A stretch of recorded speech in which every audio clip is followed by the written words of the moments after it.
श्री स्वामी समर्थ. मुलांना हुशार आणि एकपाठी बनवायचं आहे. मग या 5 गोष्टी त्यांच्याकडून करून घेणं खूप गरजेचं आहे. त्यामुळे तुमचे मुलं हुशार, अभ्यासू, एकपाठी होतील. मुलं हुशार असतातच, पण कोणाला अभ्यासाची आवड नसते, तर कोणाला लिहिण्या वाचण्याची किंवा सगळं असूनही कंटाळा हे एकमेव कारण त्यामागे असू शकतं. अभ्यास कर सांगूनही मुलं बिलकुलसुद्धा ऐकत नाहीत. घरात वादाला आयता विषय मिळतो. मुलं निवांत खेळतात, पालक स्वतःचा त्रागा करून घेतात. अशा वेळी बालमनोपचार तज्ज्ञ सांगतात मुलांची स्मरणशक्ती वाढवण्यावर भर द्या, जेणेकरून लहान वयात ते एकपाठी होतील. म्हणजेच एकदा वाचलेलं ऐकलेलं त्यांना दीर्घकाळ स्मरणात राहील. त्यासाठी काही दिलेल्या गोष्टी आहेत ते तुम्ही नियमितपणे करून बघा. पहिली गोष्ट, सकाळी उठून मला सणात बसवायचं आहे आणि कोमट पाणी प्यायला द्यायचं आहे. मला सन अर्थात भारतीय शौच पद्धतीचे आसन.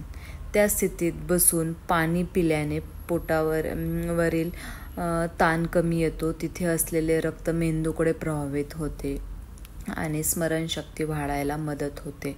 लहान वयात मुलांचे शरीर खूप लवचिक असते. त्यांना व्यायामाची सवय लावा.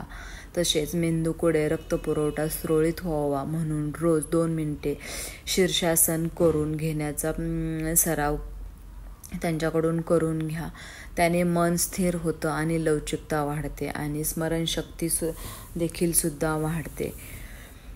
पूर्वी मुलं खेळायला गेली की ती मातीत माखून यायची.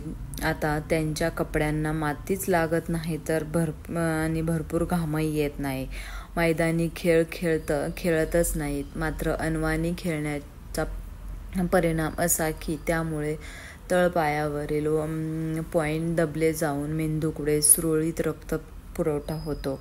मुलांना एकदा वाचलेल्या गोष्टी दीर्घकाळ लक्षात राहतात. त्यासाठी मुलांना मातीत गवतात रोज अर्धा तास खेळायला पाठवायचं. अलीकडे प्रत्येक गोष्टीत चीज घालण्याचे प्रमाण वाढले आहे. शिवाय जंक फूडमध्ये कमी प्रतीचे तेल, तूप यांचा केलेला मारा पाहता विद्यार्थ्यांना घरच्या जेवणाची गोडी लावा, जेणेकरून ऐन तरुणात त्यांना BP, डायबिटीज, लिव्हर, कोलेस्ट्रॉल इत्यादींचा त्रास होणार नाही. शिवाय त्यांची प्रजनन क्षमता देखील कमकुवत होणार नाही. स्मरणशक्ती वाढण्याचा आणखी एक सोपा उपाय म्हणजे जेवताना छोटे छोटे घास खायचे आहेत. प्रत्येक घास 32 वेळा चावून खायचा आहे. खाल्ल्याने अन्नपदार्थांचे पाणी होऊन द्यायचं आहे. पाणी आणि प्यायला घेतलेले पाणी हे घोट प्यायचं आहे. त्यामुळे आपसूक पचन शक्ती वाढते आणि आळस कमी होऊन उत्साही वाढतो. तामसी आहाराची जागा सात्विक आहाराने घ्या. कोणत्याही फळाचा ताजा ज्यूस पिल्याने बुद्धीचा चांगल्या प्रकारे हा खुराक आहे. बुद्धी तेजस्वी होते आणि ताजेतवाने वाटते. मुलांना रोजच्या रोज फळांचा रस देता आला तर हे तर खूप उत्तमच. पण हे शक्य नाही झालं तर आठवड्यातून एकदा तरी ऊसाचा रस, मोसंबीचा रस, नारळ पाणी हे जरूर द्यायचं आहे. तर या सर्व गोष्टींमुळे मुलांमध्ये उत्साह निर्माण होईल.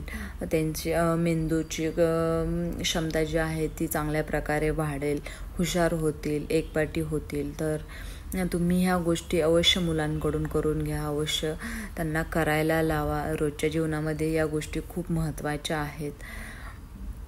अशाच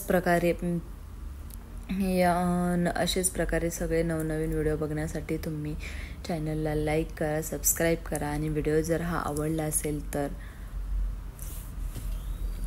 शेअर, सबस्क्राईब करायला विसरू नका.